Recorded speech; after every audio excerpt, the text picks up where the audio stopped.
Unrivaled eyes Caitlin Clark. Upstart League plans full court press to recruit Fever star, per report. The new 3-on-3 basketball league will begin play in January. Unrivaled.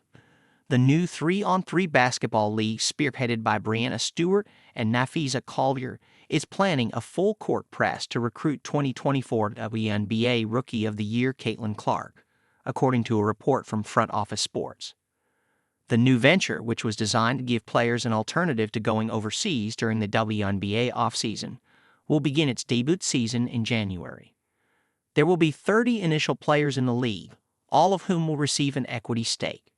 So far, only 26 players have been announced. "I think we might have a couple more rookies in there.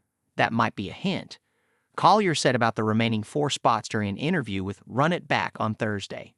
When asked directly if Unrivaled had offered Caitlin a bag to join the league, Collier did not give a direct response, but heaped praise on the star rookie. "It's just so crazy because the growth that Caitlin has brought to the game, the sheer amount of money that she's making these teams, people are having to move their venues for when she comes to play," Collier said. "And she's getting paid like $75,000 a year. She should be one of the top paid players in the world just for the sheer numbers she's bringing." Clark has previously indicated that she will not play any basketball this offseason after going for nearly an entire calendar year without an extended break between her senior season at Iowa and her rookie season with the Indiana Fever. We talked to Caitlin Clark earlier today. ESPN's Ryan Ruocco said during the Fever's final playoff game.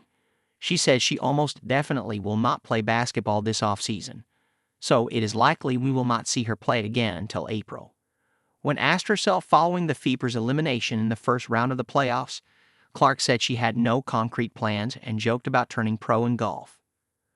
"I was focused on beating the Connecticut Sun. I haven't thought too far down the line," Clark said. "I don't know what I'm going to do tomorrow. I don't know what I'm going to do the next day. Maybe play some golf. That's what I'm going to do until it becomes too cold in Indiana. I'll become a professional golfer." At this point, all indications are that Clark will not play anywhere this winter, but it's not surprising that Unrivaled is going to do everything it can to get her to change her mind. The league recently announced a media rights partnership with TNT Sports that will see more than 45 primetime regular season games broadcast on TNT and True TV, with all games streamed on Max. Clark is the biggest single driver of TV ratings that women's basketball has ever seen. CBS, ABC, ESPN, ESPN2, Iowa and NBA TV all set records for the most watched WNBA game on their respective platforms this season, and all of those games involved Clark. If Unrivaled can convince Clark to sign, she would bring a massive audience to the league. The biggest obstacle is that Unrivaled needs Clark more than she needs it. With her endorsement opportunities, including a reported $28 million deal from Nike, money won't be as enticing to her as it may be to other players. What Unrivaled can offer, and what may ultimately be tempting for the ultra-competitive Clark, is the opportunity to compete against the best players in the world in a contained environment. The Miami-based league will only last 8 weeks. The games will be played on a compressed full court, and there will be no travel. Even if she plays, she could still take significant time off both before and after. No specific timeline has been announced for the reveal of the final 4 players, but it will need to happen sooner rather than later considering the league is to begin play in just over 2 months.